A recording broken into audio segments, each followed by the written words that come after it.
The magic നോവലിലേക്ക് ഏവർക്കും സ്വാഗതം. സുധാകർ മംഗളോദയത്തിൻ്റെ അമ്മ വീട് പാർട്ട് 12. ഈ നോവൽ നിങ്ങൾക്ക് ഇഷ്ടമാകുന്നുണ്ടെങ്കിൽ സബ്സ്ക്രൈബ് ചെയ്യാതാണ് നിങ്ങളിത് കാണുന്നതെങ്കിൽ പ്ലീസ് ഒന്ന് സബ്സ്ക്രൈബ് ചെയ്യണേ. മോൾ ക്ഷമ ചോദിക്കാതെ തന്നെ അമ്മ ക്ഷമിച്ചു കഴിഞ്ഞല്ലോ. അതുകൊണ്ടല്ലേ മോള് വിശന്ന് വന്നതെന്നറിഞ്ഞപ്പോൾ രണ്ടാമതൊന്നും ആലോചിക്കാൻ നിൽക്കാതെ അമ്മ ഊണ് തയ്യാറാക്കിയത്. മോള് വേഗം ഊണ് കഴിച്ച് ചെന്ന് അമ്മയും വിളിച്ചുകൊണ്ടൊന്ന് ഊണ് കൊടുക്കൂ. ഗിരിജയും രാവിലത്തെ ദോശയല്ലേ കഴിച്ചുള്ളൂ. സുഖമില്ലായ്മയൊന്നും ഇല്ലാച്ച അച്ഛനെയും വിളിച്ചുകൊണ്ട് വന്ന് നിർബന്ധിച്ച് എന്തെങ്കിലും കഴിപ്പിക്കുക. അമ്മ ഇവിടെ ഉള്ളപ്പോൾ നിങ്ങളാരും പട്ടിണി അടകണ്ട. ഹോട്ടലിൽ നിന്ന് പാഴ്സലും വരുത്തണ്ട. അത്യാവശ്യം അടുക്കള ജോലികളൊക്കെ ചെയ്യാനുള്ള ആരോഗ്യം എനിക്കുണ്ട്. സ്നേഹപൂർവ്വം മരുമകളെ ഒന്ന് തഴുകിയിട്ട് അവർ മേശക്കരിയിൽ നിന്ന് എഴുന്നേറ്റു. അപ്പോഴാണ് ഫ്രിഡ്ജിൻ്റെ പിന്നിൽ സാരിയുടെ മുന്താണി വറക്കുന്നത് കണ്ടത്. ഗിരിജ ഒളിച്ചു നിൽക്കുകയാണെന്ന് ടീച്ചർക്ക് മനസ്സിലായി. അതറിഞ്ഞതായി ഭാവിക്കാതെ വാഷ് ബേസിനരികിൽ ചെന്ന് കൈ കഴുകി അവർ സ്വന്തം മുറിയിലേക്ക് പോയി. ഒരു നിമിഷം കഴിഞ്ഞപ്പോൾ വായി പൊത്തി ചിരി അമർത്തിക്കൊണ്ട് ഗിരിജ ഫ്രിഡ്ജിൻ്റെ മറവിൽ നിന്ന് വെളിയിൽ വന്നു. മിടുക്കിയ എൻ്റെ മോള്, നിങ്ങൾ തമ്മിലുള്ള സംസാരം മുഴുവൻ ഞാൻ കേട്ടു. സുമംഗലയെ പാട്ടിലാക്കാൻ നിനക്ക് മാത്രമേ കഴിയൂ. നല്ല ക്ഷമ. കൈ കഴുകാതെ അവർ ചോറ് ഉരുട്ടി തരണത് കണ്ടപ്പോൾ സത്യം പറഞ്ഞാൽ എനിക്ക് ഓക്കാനും വന്നു. നിനക്കും വന്നു കാണും. അത് പാടുപെട്ട് നിയന്ത്രിച്ചല്ലോ മിടുക്കി. എന്തിനാ നിയന്ത്രിക്കണത്? ശ്രുതി മുഖം തിരിച്ചു. എനിക്ക് ഓക്കാനം വന്നില്ല. കൈ കഴുകാതെയാണ് ചോറ് ഉരുട്ടിയതെന്ന് ഞാൻ ശ്രദ്ധിച്ചതുമില്ല. സുമംഗല പോയി. പുറത്തേക്ക് എത്തി നോക്കിയിട്ട് ഗിരിജ പറഞ്ഞു, ഇനി ചായയുടെ നേരത്തെ തിരിച്ചു വരൂ. നമുക്ക് ചായ ഇട്ട് തരാൻ. അതുകൊണ്ട് മോൾ കളവൊന്നും പറയണ്ട, അഭിനയിക്കുകയും വേണ്ട. കളവൊന്നും പറഞ്ഞില്ല, ഞാൻ അഭിനയിച്ചതുമില്ല. അത്തരം ലളിതകലകളൊന്നും എനിക്ക് വശമില്ല എന്ന് അമ്മയ്ക്കറിയാലോ. അമ്മയെ ശ്രദ്ധിക്കാതെയാണ് ശ്രുതി മറുപടി പറഞ്ഞത്. പിന്നെ തിടുക്കത്തിൽ അവൾ ഊണ് കഴിക്കാൻ തുടങ്ങി. ഗിരിജ വന്ന് മകളുടെ അരികിലിരുന്നു. നിന്റെ സ്വരത്തിനെന്തേ ഒരു മാറ്റം? അവർ പുരുകം ചൊളിച്ചു. മുഖത്തിനും മാറ്റമുണ്ട്. സുമംഗല ഉണ്ടാക്കിത്തന്ന ഊണിൽ വല്ല വശീകരണ ഭസ്മവും കലർത്തിയിരുന്നോ? ഏതായാലും നീ അതിൽ വീണുന്ന് ഉറപ്പ്. സ്വന്തം മകനെ മാത്രമല്ല, കൊച്ചുമകനെയും വേലക്കാരിയെയും ഇപ്പോതാ ആ ജന്മ ശത്രുവായിരുന്ന മരുമകളെയും അടിയറോ പറഞ്ഞിച്ചിരിക്കുന്നു. അമ്മയ്ക്ക് വിശക്കണുണ്ടെങ്കിൽ ഊണെടുത്ത് കഴിക്കേ. തികഞ്ഞ ഗൗരവത്തിലാണ് ശ്രുതി അറിയിച്ചത്. അച്ഛനും ഇന്ന് പട്ടിണിയല്ലേ, വിളിച്ചോണ്ട് വന്ന് ആഹാരം കൊടുക്ക്. ഇല്ലെങ്കിൽ പിന്നെ എവിടേക്കെങ്കിലും വിളിച്ചു പറഞ്ഞൊരു സെർവൻറ്റിനെ അറേഞ്ച് ചെയ്ത്. പെട്ടെന്ന് വിളിച്ചു പറഞ്ഞാലൊന്നും ഈ തിരുവനന്തപുരത്ത് സെർവൻസിനെ കിട്ടില്ല.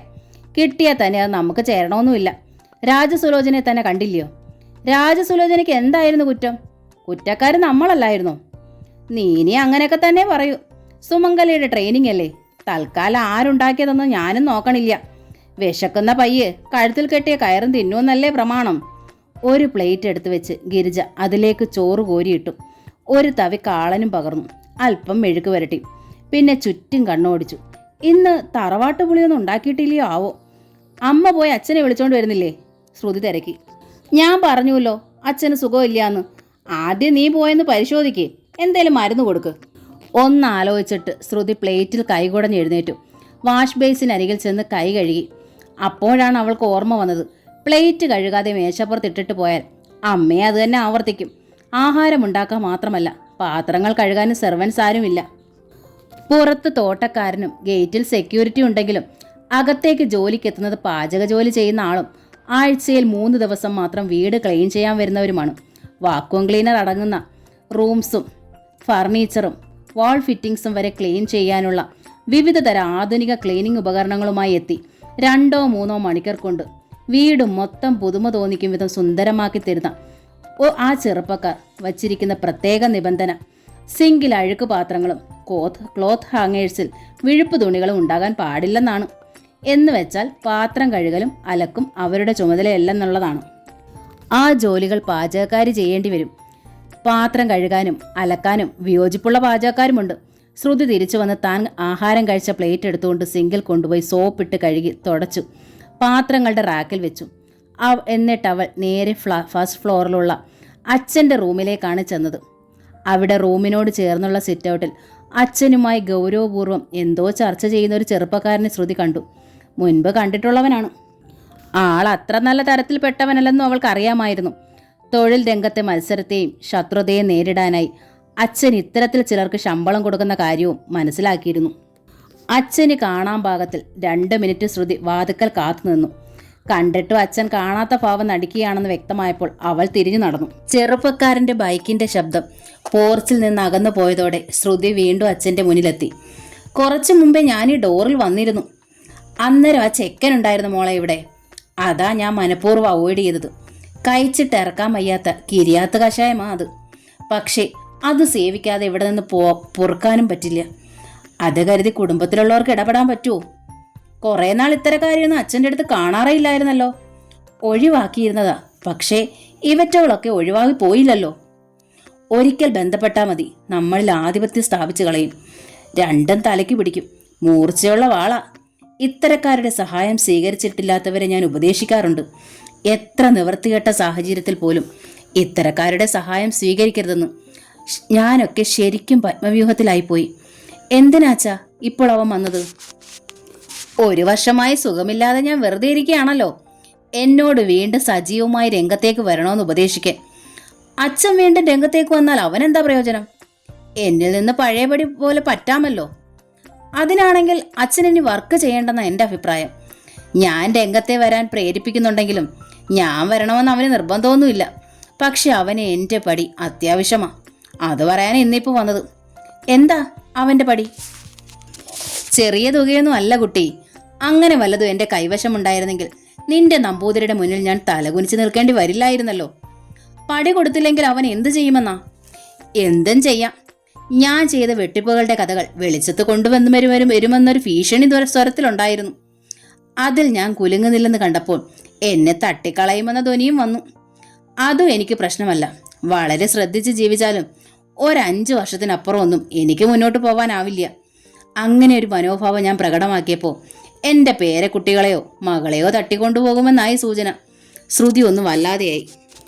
ക്ഷീണം തോന്നിയിട്ടെന്നോണം അവൾ അച്ഛൻ്റെ കിടക്കക്കരികിലിരുന്നു. എന്നെ തട്ടിക്കൊണ്ടു പോണതിൽ എനിക്ക് വിഷമമൊന്നുമില്ല. പക്ഷേ എൻ്റെ കുട്ടികൾ. ആ തൊണ്ടയിടറി. തട്ടിക്കൊണ്ടു പോവുകയെന്ന് വെച്ചാൽ മറ്റെവിടെങ്കിലും മാറ്റിപ്പാർപ്പിച്ച് വെറുതെ വിലപേശുകയൊന്നുമല്ല ഇവറ്റകൾ ചെയ്യുക. പുറത്തു പറയാൻ കൊള്ളാത്ത നിരവധി പീഡനമുറകളും അരങ്ങേറും. പോലീസിൽ പരാതിപ്പെട്ടൂടെ അച്ഛാ?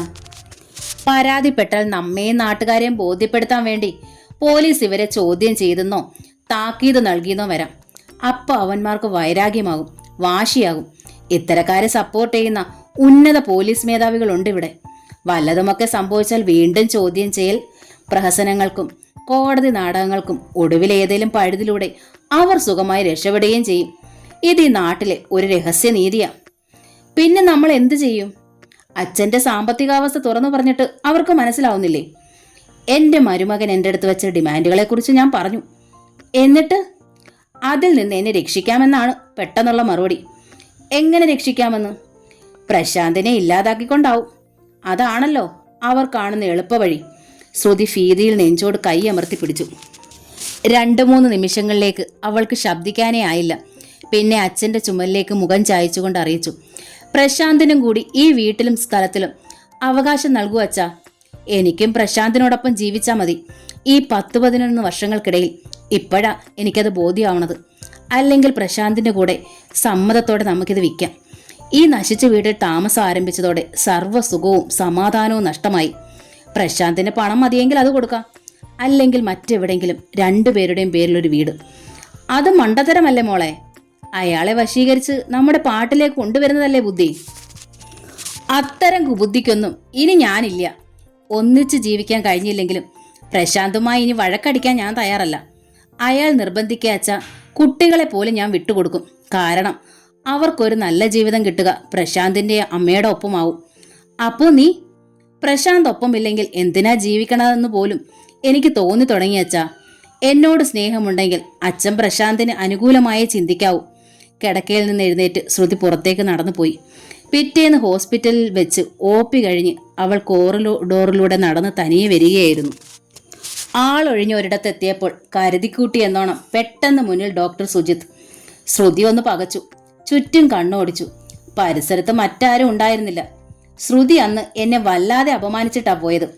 അതിന് തക്ക ഒരു തെറ്റ് ഞാൻ തന്നോട് ചെയ്തിട്ടില്ല. താൻ ഇങ്ങോട്ട് സ്നേഹം കാണിച്ചിട്ടാ ഞാൻ അങ്ങോട്ട് സ്നേഹിച്ചത്. വിവാഹിതയും 2 കുട്ടികളുടെ അമ്മയുമായ തന്നെ സ്വന്തമാക്കാൻ വേണ്ടിയുമല്ലത്. എനിക്കിതൊന്നും കേൾക്കണ്ട ഡോക്ടർ. ശ്രുതി മുഖം തിരിച്ചു. എനിക്ക് പക്ഷേ 1-2 കാര്യങ്ങൾ അറിഞ്ഞേ പറ്റൂ. ഇപ്പം ഒരവസരം തന്നാൽ പിന്നീട് ഒരിക്കലും ഞാൻ ശല്യപ്പെടുത്തുകയില്ല. ശ്രുതി ചോദ്യഭാവത്തിൽ സുജിത്തിനെ നോക്കി. നമുക്ക് അല്പം അങ്ങ് നീങ്ങി നിൽക്കാം, അയാൾ പറഞ്ഞു. ഒന്ന് ആലോചിച്ച ശേഷം ഒരിക്കൽ കൂടി ചുറ്റുമൊന്ന് കണ്ണോടിച്ചിട്ട് അവൾ അല്പം മുന്നോട്ട് നടന്നു. ഒപ്പം നടന്നിരുന്ന സുജിത്ത് പെട്ടെന്നാണ് ശ്രുതിയുടെ ചുമലിൽ കൈവച്ചതും ആലിംഗനം ചെയ്യും പോലെ ഒന്നമർത്തി പിടിച്ചതും. ഒരു സെക്കൻഡ് പോലും വൈകിയില്ല. അവൾ അയാളെ തള്ളി എറിഞ്ഞിട്ട് പിന്നോട്ട് നീങ്ങി. അപ്പോഴാണ് തൂണിന്റെ മറവിൽ നിന്ന് ഒരാൾ മൊബൈൽ ക്യാമറ ഓൺ ചെയ്ത് വെച്ചിരിക്കുന്നത് കണ്ടത്. ഏയ്, ശ്രുതി സുജിത്തിനെ നോക്കി കാറി. ആ ഫോൺ പിടിച്ചു വാങ്ങ്, ഇല്ലെങ്കിൽ ഞാൻ ഒച്ച വെക്കും. ഒച്ച വെച്ചാൽ തൻ്റെ പേഷ്യൻസ് അടക്കം സകലരും അറിയും. നമ്മൾ തമ്മിലുള്ള ഡീപ്പ് ഫ്രണ്ട്ഷിപ്പ് അറിയാവുന്നവരാ ഇവിടെ എല്ലാവരും. പെട്ടെന്ന് താൻ പതിവ്രത ചമഞ്ഞാൽ ആരും വിശ്വസിക്കില്ല, വെറുതെ നാറും, സുജിത്ത് അറിയിച്ചു. അതോടെ അവൾ മൊബൈൽ ക്യാമറയുടെ ഒളിച്ചു നിന്നിരുന്ന തൂണിന്റെ അടുത്തേക്ക് ഓടി. പക്ഷേ അവിടെ ആരെയും കാണാനുണ്ടായിരുന്നില്ല. തിരിഞ്ഞു നോക്കുമ്പോൾ സുജിത്ത് നിന്നിടത്ത് അയാളുമില്ല. സ്വന്തം സൗന്ദര്യത്തിലും കഴിവിലുമുള്ള അമിതമായ ആത്മവിശ്വാസം അഹങ്കാരമായി വളർന്നിരുന്നതിനാൽ ഹോസ്പിറ്റലിൽ തീർത്തും ഒറ്റപ്പെട്ടിരുന്ന ശ്രുതിക്ക് ഈ സിറ്റുവേഷൻ ഒന്ന് ഷെയർ ചെയ്യാൻ പോലും ഒരു ഫ്രണ്ട് അവിടെ ഉണ്ടായിരുന്നില്ല. സ്വന്തം റൂമിലെത്തിയപ്പോൾ അവൾ ശരിക്കും കരഞ്ഞുപോയി. അന്ന് രാത്രി പ്രശാന്ത് തൻ്റെ നെറ്റിൽ ആ ചിത്രം കണ്ടു. തൻ്റെ വേളി സഹപ്രവർത്തകന്റെ ആലിംഗനത്തിൽ അമർന്നു നിൽക്കുന്നത്. അന്തക്ഷോഭം അടക്കാൻ തുടർച്ചയായി നാമം ജപിക്കുക എന്ന അമ്മയുടെ ഉപദേശം അയാൾ ഓർത്തു. പിറ്റേന്ന് വെളുപ്പിനെ അമ്മയോടും യദുമോനോടും ഒപ്പം ശ്രീപത്മനാഭനെ തൊഴാൻ പോവാനായി പോർച്ചിലെത്തിയപ്പോൾ അതാ കാറിനരികെ ക്ഷേത്രത്തിലേക്ക് ഇന്ന് ശ്രുതി കൂടി വരുന്നുണ്ടുണ്ണി, ടീച്ചർ അറിയിച്ചു. ഇന്നലെ എൻ്റെ അടുത്ത് പറഞ്ഞിരുന്നതാ. എങ്കിൽ അമ്മയും മോനും ശ്രുതിയുടെ കാറിൽ പോയിക്കോളൂ. പെട്ടെന്നായിരുന്നു പ്രശാന്തിന്റെ മറുപടി. ഒരേ വണ്ടിയിൽ ഞങ്ങൾ ഒരുമിച്ചൊരു യാത്ര ഈ ജന്മമില്ല. അയാൾ തിരിഞ്ഞ് അകത്തേക്ക് പോയി കഴിഞ്ഞിരുന്നു. കരഞ്ഞതുപോലെയായി ശ്രുതിയുടെ മുഖം. എന്നാൽ കണ്ണീരോ ഏങ്ങലോ ഒന്നും പുറത്തു വന്നില്ല. മുഖത്തെ മാംസപേശികൾ ചെറു ചലനം പോലും ഉണ്ടായില്ല. സുമംഗല ടീച്ചർ പക്ഷെ ശരിക്കും കരഞ്ഞുപോയി. മകൻ തന്നെയാണ് അപമാനിച്ചതെന്ന് അവർക്ക് തോന്നി. സാരയില്ലമ്മേ. അരികിലെത്തി ആ ചുമലിൽ തൊട്ട് ശ്രുതി ടീച്ചറെ ആശ്വസിപ്പിച്ചു. പ്രശാന്തിനെ ഞാൻ അത്രയ്ക്ക് വിഷമിപ്പിച്ചിട്ടുണ്ട്. മാപ്പ് എന്നൊരു വാക്ക് പറഞ്ഞാലൊന്നും ആ പാപം തീരില്ല. അപ്പൊ പിന്നെ ഈ തിരിച്ചടി ഞാൻ അർഹിക്കുന്നു. അത്രയും കേട്ടതോടെ യദുവും തിരിഞ്ഞ് അച്ഛൻ പോയ ഭാഗത്തേക്ക് ഓടി. പതിവായി തൊഴാൻ പോണതല്ലേ, ശ്രുതി തുടർന്നു. അത് മുടക്കണ്ട. അകത്തേന്ന് പ്രശാന്തിനെയും കൂട്ടിക്കൊണ്ടു പോണം. ഇന്നിനി ഇല്ലേ കുട്ടി, ടീച്ചർ കണ്ണു തുടച്ചു. നിന്നെ സങ്കടപ്പെടുത്തിയിട്ട് അങ്ങടി എന്നാൽ പത്മനാഭ പെരുമാളിനും അത് ഇഷ്ടപ്പെടാറില്ല. ഇത്ര വർഷം ഈ തിരുവനന്തപുരത്ത് താമസിച്ചിട്ടും ഞാൻ ആകെ 4-5 വട്ടമേ പത്മനാഭസ്വാമി ക്ഷേത്രത്തിൽ പോയിട്ടുള്ളമ്മേ. ആ നിലയ്ക്ക് ഭഗവാനോട് എന്നോട് അത്ര വലിയ പ്രതിപത്തിയൊന്നും ഉണ്ടാകാൻ സാധ്യതയില്ല. എത്ര വട്ടം പോയി എന്ന കണക്കിലല്ല മോളെ ദൈവത്തിന് മനുഷ്യനോടുള്ള പ്രതിപത്തി. അതറിഞ്ഞിട്ടല്ല ക്ഷേത്രത്തിന് മുന്നിലെ ക്യൂ നീളണതും. ഒരിക്കൽ പോലും പോയിട്ടില്ലെങ്കിലും സഹജീവികളെ സ്നേഹിക്കണ ഒരു നല്ല മനുഷ്യനോട് ദൈവത്തിന് നിറഞ്ഞ പ്രതിപത്തി ഉണ്ടാവും. എങ്ങും വായിച്ചറിഞ്ഞതോ ആരുടെയും പ്രഭാഷണം കേട്ടതോ അല്ല, എൻ്റെ സ്വന്തം വിശ്വാസമാണ്. എന്നാലും സഹജീവികളെ സ്നേഹിക്കണ്ടേ അമ്മേ? ഒരു നല്ല മനുഷ്യനായിരിക്കും വേണ്ടേ? എനിക്ക് ഈ 2 യോഗ്യതകളുമില്ലല്ലോ. എൻ്റെ ഒരുപാട് തെറ്റുകൾ പ്രശാന്ത് അവഗണിക്കുകയും പൊറുക്കുകയും ചെയ്തിട്ടുണ്ട്. എന്നോട് ആദ്യമായി ക്ഷോഭിച്ചതും വഴക്കിട്ടതും വഴിയിൽ ചോരയിൽ കുളിച്ച് അർദ്ധപ്രാണയായി കിടന്നിരുന്ന ആ സ്ത്രീയെ കാറിൽ കയറ്റി ഹോസ്പിറ്റലിൽ എത്തിച്ച് രക്ഷപ്പെടുത്താത്തില്ലായിരുന്നു. ഇപ്പോൾ അത് ഓർക്കുമ്പോൾ എനിക്ക് മനസ്സിലാവണത് അന്നൊന്നും എന്നിൽ ഒരു 5% പോലും മനുഷ്യത്വം ഉണ്ടായിരുന്നില്ലെന്നാണ്. എന്തിന് അന്നൊക്കെ പ്രശാന്ത് എന്നോട് പുറത്തു. എനിക്കിഷ്ടം ഇപ്പോഴത്തെ പ്രശാന്തിനെയാണമ്മേ. ശ്രുതിയും തിരിഞ്ഞകത്തേക്ക് നടന്നു. ടീച്ചർ അല്പസമയം കൂടി പോർച്ചിൽ നിന്നു. കിഴക്കൻ ആകാശത്തിൽ ഉദയത്തിന്റെ സ്വർണ്ണ ചോപ്പ് കണ്ടാണ് അവർ അകത്തേക്ക് തിരിഞ്ഞത്. മുറിയിലെത്തിയപ്പോൾ പ്രശാന്ത് എക്സസൈസ് ചെയ്യുകയായിരുന്നു. മോശമായി പോയി ഉണ്ണി, ടീച്ചർ പറഞ്ഞു. ക്ലബിലേക്കൊന്നും അല്ലല്ലോ നമ്മൾ പുറപ്പെട്ടത്, ഈശ്വര സന്നിധിയിലേക്കല്ലേ. അത്തരം സമയത്തെങ്കിലും മുൻ വൈരാഗികൾ മറക്കണം മോനെ. എന്നുവെച്ചാൽ ഈശ്വരന്റെ മുമ്പിൽ നമ്മൾ നല്ലതായി അഭിനയിക്കണമെന്നല്ലേ? അത് ശുദ്ധ കാപട്യമല്ലേ അമ്മേ? ക്ഷേത്രത്തിൽ പോകുമ്പോൾ നമ്മുടെ ആളുകൾ നോൺ വെജും ഡ്രിങ്ക്സും ദാമ്പത്യം എല്ലാം ഒഴിവാക്കാറുണ്ട്. ഈശ്വരന് അപഥ്യമായ പാപങ്ങളാണ് ഇവയൊക്കെങ്കിൽ എന്നേക്കുമായി ഇവയൊക്കെ ഉപേക്ഷിക്കേണ്ടതല്ലേ? തൻ്റെ മുന്നിലെത്തുമ്പോൾ മാത്രം നല്ല പിള്ള ചമയുന്നവരെ ഏത് ദൈവത്തിനാണ് ഇഷ്ടാവുക? തോറ്റു നിന്നോട് ഞാൻ, ടീച്ചർ തലയിൽ കൈവച്ചു. ഏതായാലും ഇന്നിനി ഞാൻ എങ്ങടുമില്ല. പിന്നെ കിടക്കയിൽ പിണക്കം നടിച്ചിരുന്നിരുന്ന യദുവിനോട് പറഞ്ഞു, മോൻ ചെന്ന് സ്കൂളിൽ പോകാൻ റെഡി ആയിക്കോളൂ. അച്ചമ്മ പോയി ആഹാരം എടുത്തു വെക്കാം. രാജസുലോചന അടുക്കളയിലുണ്ടെന്ന ഓർമ്മയിലാണ് അവർ അങ്ങനെ പറഞ്ഞത്. എന്നാൽ അകത്തെത്തിയതും ടീച്ചർ പകച്ചു. യദുവിനും ലയയ്ക്കും സ്കൂളിൽ പോകേണ്ട സമയമായിരിക്കുന്നു. ആഹാരം കഴിച്ചിട്ട് വേണം പോകാൻ. ലഞ്ച് ബോക്സിൽ എന്തെങ്കിലും കൊണ്ടുപോവുകയും വേണം. അടുക്കളയിലാണെങ്കിൽ സ്റ്റൗ കത്തിച്ചിട്ടില്ല. ഒരു നിമിഷം ആലോചിച്ച് നിന്ന ശേഷം അവർ ഫ്രിഡ്ജ് തുറന്നു നോക്കി. ഫ്രീസറിൽ പാക്കറ്റ് ദോശമാവ് ഉണ്ടായിരുന്നു. പിന്നെ ബ്രെഡും വെണ്ണയും ജാമും സോസും. യദുവിനും ലയയ്ക്കും ബ്രേക്ക്ഫാസ്റ്റ് കൊടുത്തു. ലഞ്ച് ബോക്സുകളിൽ ആഹാരവും വെച്ച് സ്കൂൾ ബസ് വരും മുമ്പേ ഗേറ്റിലെത്തിച്ച് ടീച്ചർ. മറ്റുള്ളവർക്കായി അരമണിക്കൂറിനുള്ളിൽ വിഭവസമൃദ്ധമായ പ്രാതലും ഒരുക്കി. ഇതേതായാലും എനിക്ക് അനുവദിച്ചു തരാൻ പറ്റില്ല, പ്രശാന്ത് പറഞ്ഞു. എൻ്റെ അമ്മ ഈ വീട്ടിലെ വെപ്പുകാരിയാവണത്. സ്വന്തം വീട്ടിൽ ആഹാരം ഉണ്ടാക്കണത് വെപ്പുകാരി ആയതുകൊണ്ടാണോ ഉണ്ണി? സ്വന്തം വീടാണിതെന്ന് ഇനിയും ഉറപ്പായിട്ടില്ലല്ലോ. ഇവിടെ താമസിക്കണ എല്ലാവരും നമ്മുടെ സ്വന്തവും അല്ല. നിന്റെ കുട്ടികൾ നിന്റെ സ്വന്തമല്ലേ? ടീച്ചറുടെ മുഖം കനത്തു. പ്രശാന്തിന് ഉത്തരം മുട്ടി. ആദ്യം ഇവിടുന്ന് പുറത്തു പോകുന്നവർ എൻ്റെ മക്കളാ. അവർക്ക് ആഹാരം കൊടുക്കണ്ടേ? ഉച്ചയ്ക്ക് കഴിക്കാനുള്ളത് കൊടുത്തയക്കണ്ടേ? അവരുടെ അമ്മയായ ശ്രുതി നിനക്കിപ്പോൾ അന്യാവാം. എനിക്ക് പക്ഷേ അങ്ങനെ കരുതാൻ പറ്റില്ല. അത് അമ്മയ്ക്ക് ആ വ്യക്തിയെ മനസ്സിലാക്കാൻ കഴിയാഞ്ഞിട്ടാ. നിനക്കാണ് മനസ്സിലാക്കാൻ കഴിയാത്തതെങ്കിലോ ഉണ്ണി? അല്ല, ഞാൻ ആ വിശ്വരൂപം പലവട്ടം കണ്ടതാ. അത് പഴയ കാര്യമല്ലേ. മനുഷ്യന് മാറ്റം വരാമല്ലോ മോനെ. അമ്മ കാണുന്നത് മാറ്റമല്ല, നാട്യമാ. സ്റ്റേജിൽ നടിക്കണതും സിനിമയിലും ടെലിവിഷനിലും നടിക്കണതും മാത്രമല്ല നാട്യം. ജീവിതത്തിലെ നാട്യമാ ഭയങ്കരം. അത്തരക്കാരാ അത്ഭുത നടികൾ. അത്തരം നാട്യങ്ങൾ കണ്ടാൽ എൻ്റെ പാവം അമ്മയ്ക്ക് മനസ്സിലാവില്ല. അമ്മ ഒരു പാവമാണെന്ന് സമ്മതിക്കുന്നു, പക്ഷേ മണ്ടയാണെന്ന് വിശ്വസിക്കണ്ട മോനെ. നമ്മുടെ ആളുകൾക്ക് പാവങ്ങളായി കാണപ്പെടുന്നവരെല്ലാം മണ്ടന്മാരാണെന്നാ വിശ്വാസം. അപ്പോൾ അവർ സ്വയം വിഡ്ഢികളാവുകയാ ചെയ്യുക. ശ്രുതി ആരാണെന്ന് അമ്മയ്ക്ക് എങ്ങനെ മനസ്സിലാക്കി തരണമെന്ന് എനിക്കറിയില്ല. പരദൂഷണം ഒരു മഹാകലയാ. അത് പാപമാണെന്ന് അമ്മ പറഞ്ഞു പഠിപ്പിച്ചത് കാരണം ഞാനതിൽ തീരെ പ്രാക്ടീസ്ഡ് അല്ല. അതുകൊണ്ട് അത്തരം കാര്യങ്ങൾ ഭംഗിയായി അവതരിപ്പിക്കാൻ എനിക്ക് പ്രാപ്തിയും പോരാ. ഞാൻ എൻ്റെ ഇൻ്റർനെറ്റ് അമ്മയ്ക്ക് കാട്ടിത്തരാം. ഇൻ്റർനെറ്റോ? ടീച്ചർ കണ്ണുമിഴിച്ചു. ആ, പ്രശാന്ത് തലയാട്ടി. അതൊക്കെ എനിക്ക് വലിയ പ്രയാസമാണ്. എന്നാലും ശ്രുതിയുടെ വലയിൽ നിന്ന് അമ്മയെ രക്ഷിക്കേണ്ടത് എൻ്റെ ഒരു ആവശ്യമാണ്. എൻ്റെ കുട്ടികളെയും എനിക്ക് രക്ഷിക്കണം. 1-2 നിമിഷത്തേക്ക് ടീച്ചർ മിണ്ടാതിരുന്നു. പിന്നെ ശാന്തസ്വരത്തിൽ അറിയിച്ചു, എനിക്കൊന്നും കാണണ്ട, ഒന്നും അറിയണ്ട. എന്തിനാ മറ്റുള്ളവരുടെ ദൂഷ്യങ്ങൾ നമ്മൾ മനസ്സിലാക്കണത്? ചെറുതായാലും നമ്മിലും ചില ദൂഷ്യങ്ങൾ കുടികൊള്ളുന്നുണ്ടല്ലോ. അതിലേക്ക് കണ്ണു തിരിക്കുക. മനുഷ്യനെ കൊണ്ട് ഓരോന്ന് ചെയ്യിക്കണത് ഈശ്വരനാണെന്ന് നിന്റെ അച്ഛ പറയുമായിരുന്നു. രാമനെ വനത്തിൽ അയച്ചത് കൈകേയിയോ മന്ദരയോ ഒന്നുമല്ലത്രേ. അവര് ഈശ്വരന്റെ കളിപ്പാട്ടങ്ങളായിരുന്നു. പിന്നെന്തിനാ നമ്മൾ ആളുകളോട് വിരോധിക്കണത്?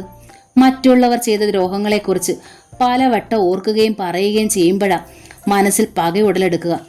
ദുഃഖം വർദ്ധിക്കുന്നതും അങ്ങനെ തന്നെയാ. എനിക്ക് പ്രതികാര കഥകൾ ഇഷ്ടമേ അല്ല. മാപ്പ് കൊടുക്കുമ്പോഴാണ് മനസ്സിൽ പൂക്കൾ വിരിയുക. മുഖം പ്രസന്നമാകാനും അതേ ഉള്ളു വഴി. നമ്മോട് കാട്ടണതിനെല്ലാം മാപ്പേകിയാൽ വീണ്ടും നമ്മളെ ദ്രോഹിക്കും, പറ്റിക്കും. ദ്രോഹിക്കുമ്പോഴും പറ്റിക്കുമ്പോഴും ആർക്കാ ദോഷം ഉണ്ടാവുക? അത് ചെയ്യണവർക്ക് തന്നെ. ആദ്യം അത് മനസ്സിലാക്കുക. നല്ലത് ചെയ്താൽ നല്ലത് മാത്രമേ വരൂ. ഞാൻ പഠിച്ചത് അങ്ങനെയാ. അപ്പോൾ അമ്മ ഇവിടുത്തെ അടുക്കള ജോലിക്കാരിയാകാൻ തന്നെ തീരുമാനിച്ചു? അന്നം ചമയ്ക്കണതും അന്നം വിളമ്പണതും അന്നം നൽകുന്നതുമാണുണ്ണി ഈ ഭൂമിയിലെ ഏറ്റവും വലിയ പുണ്യം. ചിറ്റിലശ്ശേരിയിലെ ശീലാവതിയും ഇവിടെ ഉണ്ടായിരുന്ന രാജസുലോചനയുമൊക്കെ ആ അർത്ഥത്തിൽ പുണ്യവതികളാ. നമുക്ക് അന്നമുണ്ടാക്കി തരണവരെ എന്തിനാ ഇങ്ങനെ ചെറിയവരായി കാണുന്നത്? ഞാൻ അങ്ങനെ കണ്ടില്ല. എല്ലാവരുടെയും ബ്രേക്ക്ഫാസ്റ്റ് കഴിഞ്ഞപ്പോഴേക്കും അന്നത്തെ അടുക്കള ജോലികളും ടീച്ചർ പൂർത്തിയാക്കി കഴിഞ്ഞു. ഉച്ചയ്ക്ക് തറവാട്ട് പുളി ഉണ്ടാവും കേട്ടോ ഗിരിജേ. പ്രാതൽ കഴിഞ്ഞ് എഴുന്നേറ്റ ഗിരിജാന്തർജനത്തിനോട് ടീച്ചർ പറഞ്ഞു. ഉച്ചയ്ക്കത്തേക്കും രാത്രിത്തേക്കും ഒരുമിച്ച് എല്ലാം ഉണ്ടാക്കിയതെന്നേ ഉള്ളൂ. വൈകുന്നേരത്തേക്ക് ചായയും പലഹാരവും മാത്രമേ ഇനി ഉണ്ടാക്കേണ്ടതുള്ളൂ. 2 നേരത്തേക്ക് ഒരുമിച്ചുണ്ടാക്കണ ശീലം ഇവിടെ ഇല്ല സുമംഗലയേട്ടത്തി. രാവിലെ ഉണ്ടാക്കണ ചോറും കറിയും രാത്രി ഞാൻ കഴിക്കാറേ ഇല്ല. മുന്നൂൻ്റെ അച്ഛനാഴ്ച അത് വെറുപ്പുമാ. അറപ്പുള്ളവർ ഓരോ നേരവും പ്രത്യേകം ഉണ്ടാക്കിക്കോളൂ, ശ്രുതിയാണ് അറിയിച്ചത്. എനിക്ക് തലേന്നത്തെ ചോറും കറികളും ഇഷ്ടം. എൻ്റെ പ്രശാന്തിൻ്റെ ആദ്യ നാളുകളിൽ ഞങ്ങൾ സ്ഥിരമായി വെള്ളച്ചോറ് കഴിക്കുമായിരുന്നു. അമ്മേ, എനിക്ക് ആ തറവാട്ട് പുളിയുടെ റെസിപ്പി ഒന്ന് പറഞ്ഞു തരണേ. ആദ്യ ദിവസം തന്നെ എനിക്കത് ഒത്തിരി ഇഷ്ടമായി. തരാം മോളെ, ടീച്ചർ സമ്മതിച്ചു. പഠിപ്പിച്ചു തരാം. ഡോക്ടറായാലും കളക്ടറായാലും സിനിമാ താരമായാലും ആഹാരമുണ്ടാക്കാൻ പഠിച്ചിരിക്കണത് നല്ലത് തന്നെയാ. മകളുടെയും മകളുടെ ഭർത്തൃമാതാവിൻ്റെ ആ സംസാരം ഗിരിജയ്ക്ക് അല്പവും ഇഷ്ടമായില്ല. അവർ പ്രതിഷേധിക്കാനും മടിച്ചില്ല. എനിക്ക് ആഹാരം ഉണ്ടാക്കാൻ അറിയാത്തതിന് പുച്ഛിച്ചതല്ലേ സുമംഗലേട്ടത്തെ നിങ്ങൾ? മനസ്സിലായിട്ടോ? നല്ല ഭാഷയിൽ വർത്തമാനം പറഞ്ഞ ആളുകളെ വേദനിപ്പിക്കാൻ നിങ്ങളൊരു മിടുക്കി തന്നെയാ, സമ്മതിച്ചു.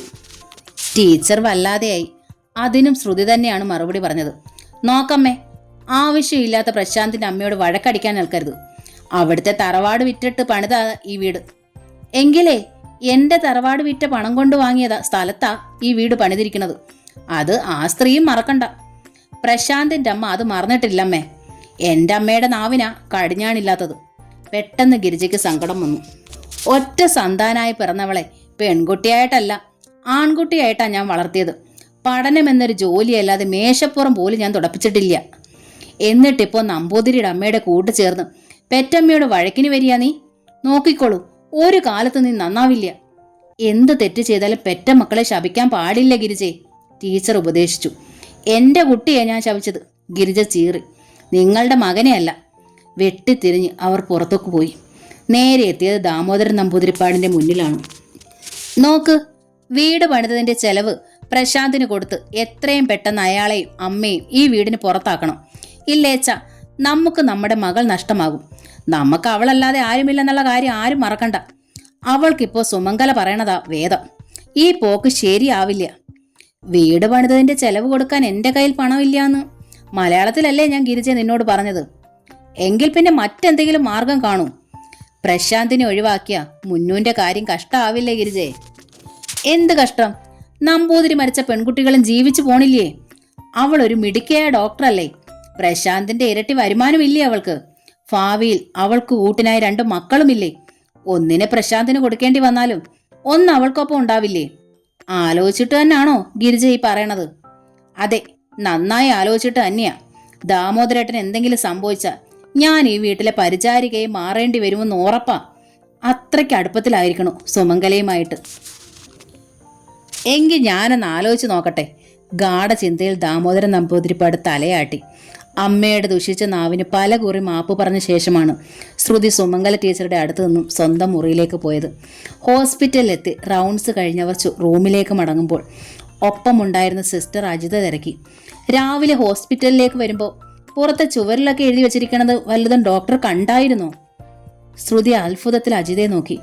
ഡോക്ടറെയും സുജിത്ത് ഡോക്ടറെയും പറ്റിയ ശ്രുതി ശബ്ദയായി. ചുവരെഴുത്ത് മാത്രമല്ല, ഡോക്ടറും സുജിത്ത് ഡോക്ടറും കെട്ടിപ്പിടിച്ചു നിൽക്കണ ഒരു ചിത്രം ഇന്റർനെറ്റിൽ ഉടനീളം പ്രചരിക്കുന്നുണ്ട്. ഇവിടെ തന്നെ ചിലരാ കാണിച്ചു തന്നത്. ഡോക്ടർ സുജിത്ത് മനഃപൂർവ്വം ചെയ്യിച്ചതാണെന്നാ എല്ലാവരും പറയണത്. ഈ ഹോസ്പിറ്റലിൽ തന്നെ ഷെയിമായില്ലേ? MD വിളിച്ച് സുജിത്തിനോട് അന്വേഷിച്ചു എന്ന് കേൾക്കണു. ശ്രുതിക്കൊന്ന് പൊട്ടിക്കരയാൻ വെമ്പലായി. റൂമിലേക്ക് അവൾ തിരക്കിട്ട് നടന്നു. സുജിത്ത് ഡോക്ടർക്ക് ഒന്നും നഷ്ടപ്പെടാനില്ല. ഒപ്പം നടന്നുകൊണ്ട് അജിത തുടർന്നു. MD വല്ലതും പറഞ്ഞാൽ അന്നേരം കക്ഷി റിസൈൻ ചെയ്തിട്ട് സ്ഥലം വിടും. കാർഡിയോളജിയിലെ ഏറ്റവും സമർത്ഥനായ ഡോക്ടറല്ലേ സുജിത്ത്. അതുകൊണ്ട് MD ഒന്നും മിണ്ടാൻ സാധ്യതയില്ല. ചീത്തപ്പേര് മൊത്തം ഇപ്പോൾ ശ്രുതി ഡോക്ടർക്കാ. ഭർത്താവ് ഉണ്ടായിട്ടും ബാച്ചിലറും സുന്ദരനുമായ ഒരാളെ വശീകരിക്കാൻ നോക്കിയെന്ന ആക്ഷേപം. പക്ഷേ സുജിത്ത് ഡോക്ടർക്ക് ഇവിടെ വേറെയും ബന്ധങ്ങളുള്ള കാര്യം ആർക്കാ അറിയാത്തത്? കാർഡിയോളജിയിലെ ഒരു സിസ്റ്ററുടെ അക്കൗണ്ടിലേക്കാ ആ ശമ്പളം മൊത്തം പോണത്. എന്നാലും മിടുക്കിയായ ഒരു ലേഡി ഡോക്ടർ കൂടി കഥയിൽ ഉൾപ്പെടുമ്പോൾ അതല്ലേ ആളുകൾക്ക് പറഞ്ഞുകൊണ്ട് നടക്കാനൊരു സുഖം. ഡോക്ടർക്കാണെങ്കിൽ ഇവിടെ മൊത്ത ശത്രുക്കളാ. മാനത്തുനിന്ന് പൊട്ടി വീണ പാവമാണെന്നാ ചില സിസ്റ്റേഴ്സ് പറയണത്. ഡോക്ടേഴ്സിനാണെങ്കിലും മൊത്തം ജലസ. ആരുമായും കമ്പനി ഇല്ലെങ്കിലും ഡോക്ടർ കൈകാര്യം ചെയ്യണ ഒറ്റ കേസും ഫെയിൽ ആവണില്ലല്ലോ. ഇത്തിരി റഫാണെന്ന പരാതി ഉണ്ടെങ്കിലും പേഷ്യൻസിനും വിശ്വാസം ഡോക്ടറെയാ. അപ്പോഴേക്കും അവർ റൂമിൽ കടന്നു കഴിഞ്ഞിരുന്നു. വാതിലടച്ച് ബോൾട്ട് ഇട്ടിട്ട് ശ്രുതി സാരി തലപ്പ് കൊണ്ട് മുഖം പൊത്തിപ്പിടിച്ച് ഏങ്ങലമർത്തി. അതോടെ അജിതയ്ക്ക് അലിവായി. അയ്യേ, ഡോക്ടർ ഇത്ര പാവമാണോ? ഞാൻ വിചാരിച്ചത് പുറമേ കാണും പോലെ തന്നെ മനക്കെട്ടിയുള്ള ആളായിരിക്കുമെന്ന്. ഇല്ലെങ്കിൽ സുജിത്ത് ഡോക്ടറുടെ തനി നിറമൊക്കെ എപ്പോഴേ ഞാൻ പറഞ്ഞു തന്നേനെ. ഇന്റർനെറ്റിൽ പടം വന്നത് പക്ഷേ ഡോക്ടർ അറിഞ്ഞു കാണില്ലെന്ന് തോന്നിയത് കൊണ്ടാ ഇപ്പൊ ഇത്രയെങ്കിലും പറഞ്ഞത്. എന്നെ കൊല്ലാൻ ആരെങ്കിലും പ്ലാൻ ചെയ്താലും എൻ്റെ അടുത്ത് ആരും അത് പറഞ്ഞു തരില്ല അജിതേ. സാരിത്തുമ്പ് കൊണ്ട് ശ്രുതി മുഖം തുടച്ചു. ഇയാൾ പറഞ്ഞതുപോലെ എനിക്കിവിടെ അത്ര ശത്രുക്കളാ. ഇന്റർനെറ്റ് ഒന്നും ഞാൻ ശ്രദ്ധിക്കാറേയില്ല. എനിക്കെൻ്റെ ജോലിയാ എല്ലാറ്റിലും വലുത്. ജോലിയോടുള്ള ആത്മാർത്ഥത വേണ്ടത് തന്നെയാ ഡോക്ടറെ. പക്ഷെ ഇങ്ങനെ ഒറ്റപ്പെട്ടും അകന്നു മാറിയും കഴിയണത് അഹങ്കാരം കൊണ്ടാണെന്നേ മറ്റുള്ളവർ പറയൂ. ഡോക്ടർ ഒരു തെറ്റും ചെയ്യണ്ട, ഈ സ്വഭാവം മതി ഡോക്ടറെ കുരിശിൽ കയറ്റാൻ. സുജിത്ത് ഡോക്ടർ എന്തൊക്കെ ചെയ്താലും അയാൾക്ക് ആളുകളെ പാട്ടിലാക്കാൻ അറിയാം. അതുകൊണ്ട് അയാൾ ഇവിടെ മാന്യനായി വിലസുകയും ചെയ്യും. അപരാധിയെപ്പോലെ കുനിഞ്ഞ ശിരസോടെ നിന്നതേ ഉള്ളൂ ശ്രുതി. ഡോക്ടറോടുള്ള ആത്മാർത്ഥതയുടെ പേരിൽ ഞാൻ ഒരു കാര്യം കൂടി പറയാം. അജിത ശബ്ദം താഴ്ത്തി. ഈ സുജിത്ത് എന്ന മനുഷ്യൻ പകയുടെ ചിറകുള്ളൊരു പാമ്പാ. സർജറിയിൽ ഡോക്ടറുടെ വലം കൈയായ ചെറിയാൻ ഡോക്ടറെ അയാൾ കയ്യിലെടുത്തിരിക്കുക. മദ്യപാനികൾ കൂടെ കഴിക്കുന്നവർക്ക് വേണ്ടി ന്യായാന്യായം നോക്കാതെ എന്തും ചെയ്യുന്നവരാണെന്ന് അറിയാലോ. ആ ചതി. ലഞ്ചിന് വീട്ടിലേക്ക് പോകാൻ അവൾ ഹോസ്പിറ്റലിന്റെ പോർച്ചിലെത്തിയപ്പോൾ കാത്തു നിൽക്കും പോലെ സ്വന്തം കാറിനരികിൽ സുജിത്ത് ഉണ്ടായിരുന്നു. സോറി ശ്രുതി. ശ്രുതിക്കരികിലേക്ക് അയാൾ നടന്നു വന്നു. തൻ്റെ ഒപ്പം ഇൻറ്റിമേറ്റായ ഒരു പടം വേണമെന്നേ ആഗ്രഹിച്ചുള്ളൂ. ഇതെടുത്തു തന്നവൻ പക്ഷേ എൻ്റെ സമ്മതമില്ലാതെ നെറ്റിൽ കൊടുത്തു. ഞാൻ സൈബർ കോർട്ടിൽ പോവുകയാ. ആ വാചകം അവസാനിക്കാൻ കാത്തു നിന്നില്ല ശ്രുതി.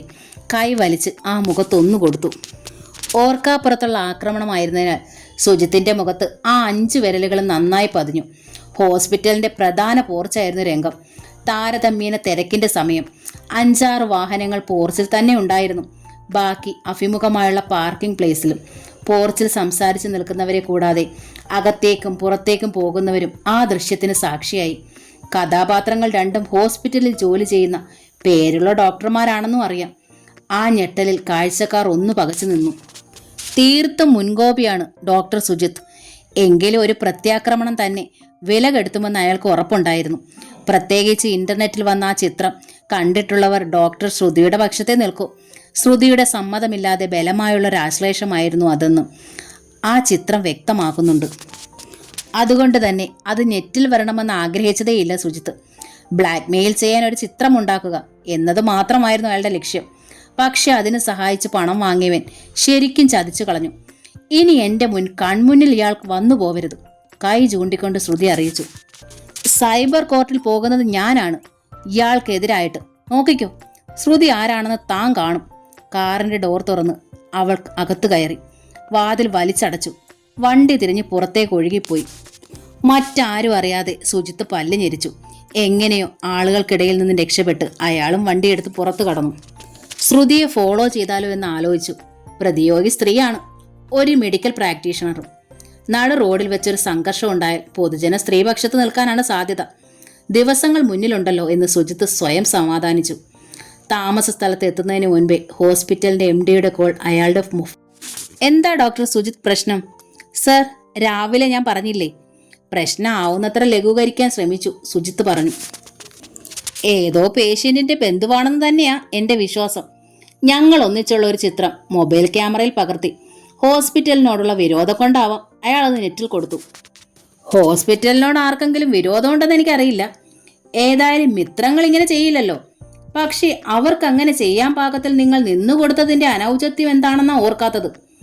കോറിഡോറിൽ വെച്ച് ബലമായൊരു സഹപ്രവർത്തകയെ എംബ്രേസ് ചെയ്യുക എന്ന് വെച്ചാൽ അതും ഒരു ഡോക്ടർ. ഛേ, എംബ്രേസ് ചെയ്തതൊന്നും അല്ല ഡോക്ടർ സാർ, സുജിത്ത് വിശദീകരിച്ചു. ഞങ്ങൾ നല്ല ഫ്രണ്ട്സ് ആണെന്ന് അറിയാമല്ലോ. സംസാരിച്ചുകൊണ്ട് കോറിഡോറിലൂടെ നടന്നു പോവുകയായിരുന്നു. അപ്പോഴാ ഈ ചതി. എന്തോ മോർഫിംഗ് ടെക്നിക്ക് ഉപയോഗിച്ച് ക്രിയേറ്റ് ചെയ്തതാ ഈ എംബ്രേസ്. നോ MD നിഷേധിച്ചു. ഒരു മോർഫിംഗ് ടെക്നിക്കും ഇല്ല അതിൽ. ശരിക്കും റിയൽ പിക്ചറാണത്. കാണുന്ന ആർക്കും അത് വ്യക്തമാവും. നിങ്ങളെക്കാൾ ഇത് ബാധിക്കുക ഹോസ്പിറ്റലിനെ തന്നെയാണ് എന്ന് ഞാൻ രാവിലെ പറഞ്ഞല്ലോ. 2 പേരും ഇവിടെ തന്നെ ജോലി ചെയ്യുന്നവരാണ് ആയതുകൊണ്ടാണ് പ്രധാന പ്രശ്നം. പത്രങ്ങൾക്ക് വോട്ട് ചെയ്യാതിരിക്കാൻ രാവിലെ എവിടൊക്കെ വിളിച്ച് ഞാൻ കാല് പിടിച്ചെന്നറിയോ? അതിന് പുറമെയാണിപ്പോൾ പോർച്ചിൽ വെച്ചുള്ള കയ്യാങ്കളി. ഈ ടൗണിലെ നമ്പർ 1 ഗൈനക്കോളജിസ്റ്റാണ് ശ്രുതി നമ്പൂതിരിപ്പാട്. ഇല്ലെങ്കിൽ ആ അഹങ്കാരത്തിനും തൻ്റെ ഇടത്തിനും എന്നേ ഞാൻ ആ സ്ത്രീയെ ഈ ഹോസ്പിറ്റലിൽ നിന്ന് പുറത്താക്കിയേനെ. ഞാനിപ്പോൾ എന്താണ് ഡോക്ടർ ചെയ്യേണ്ടത്? സുജിത്തിന് ശുണ്ടി വന്നു. ശ്രുതിയെ നിങ്ങൾക്ക് പുറത്താക്കാൻ ബുദ്ധിമുട്ടുള്ള സ്ഥിതിക്ക് ഞാൻ റിസൈൻ ചെയ്ത് പോകണമെന്നാണോ? എന്തിനാ ഡോക്ടർ വെറുതെ എഴുതാപ്പുറം വായിക്കണത്? ഡോക്ടർ ശ്രുതിയെ പോലെ ഞങ്ങൾക്ക് വേണ്ടപ്പെട്ടവനാ താങ്കളും. ഹോസ്പിറ്റലിൽ വെച്ച് നിങ്ങൾ പരസ്പരം കാണരുതെന്ന് മാത്രമേ എനിക്കൊരു അപേക്ഷയുള്ളൂ. വിവാഹം കഴിക്കാനോ മറ്റോ പ്ലാൻ ഉണ്ടെങ്കിൽ ആദ്യം ആ സ്ത്രീ ഡൈവോഴ്സ് നേരട്ടെ. 2 കുട്ടികളുടെ അമ്മയായ ഒരു സ്ത്രീയെ ഞാൻ വിവാഹം ചെയ്യാനോ? സുജിത്ത് പൊട്ടിച്ചിരിച്ചു.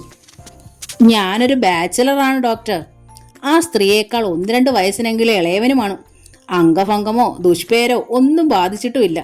പിന്നെന്തിനാണ് ഭാര്യയും അമ്മയുമായൊരു സ്ത്രീയെ വിവാഹമോചനം നടത്തിച്ച് ഭാര്യയാക്കണത്? കന്യകമാർ എന്നെ കാത്തിരിക്കണുണ്ട്. ഡോക്ടർ, ഇതിലും ഉന്നത കുടുംബങ്ങളിൽ നിന്നുള്ളവർ. അയാൾ ആ കോൾ കട്ട് ചെയ്തു. ശ്രുതിലയത്തിലെത്തിയ ശ്രുതി നേരെ കിടക്കയിലേക്ക് ചെന്ന് വീണു. വാതിലടയ്ക്കാനോ ബന്ധിക്കാനോ ഒന്നും അവൾക്ക് തോന്നിയില്ല. തലയിണയിൽ മുഖമടിച്ച് ഏങ്ങലടിച്ച് കരഞ്ഞു. ജീവിതത്തിൽ വല്ലാതെ ഒറ്റപ്പെട്ടു പോയതുപോലെയാണ് അവൾക്ക് തോന്നിയത്. അച്ഛനമ്മമാരില്ല, മക്കളില്ല, ഭർത്താവില്ല. സ്നേഹത്തിൻ്റെ ഒരു സാന്ത്വനം എവിടുന്നും കിട്ടാനില്ല. എന്ത് തെറ്റാണ് താൻ ചെയ്തതെന്ന് അവൾക്ക് മനസ്സിലായില്ല. സ്നേഹത്തിൻ്റെ ഊഷ്മളതയിലൊന്നുമല്ല വളർന്നത്. എന്നിട്ടും പഠിച്ചു മിടുക്കിയായി തൻ്റെ മേഖലയിൽ മികച്ചവളായി.